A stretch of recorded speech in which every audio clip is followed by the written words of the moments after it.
Good morning kabady. Ayun, pick up kami ngayon ng buhangin sa may malapit sa Patapatan. Dito kami sa pisto ngayon, oh. Lasang baha. Ganito lagi dito kahit mahina lang yung ulan. At wala pang isang oras, bahang-baha na talaga dito.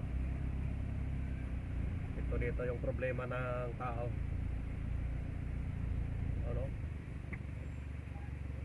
Yung ano ng baha, oh. Kawawa lagi dito yung mga galing sa trabaho at nakasapatos sila. Laging ano, sausaw yung mga paa nila lagi dito. Yan, no.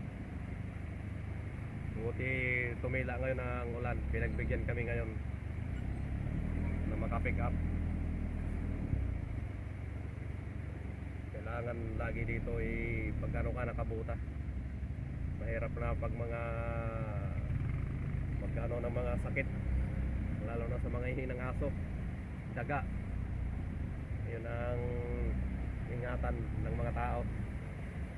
Kung hindi kayo mag-ingat, bahala na. Pera ng doktor yan. Mahirap pagkasakit sa hirap ng buhay ngayon, lalo na ngayon nagpapahirap sa mga taong bayan. So yun lang, salamat sa panonood.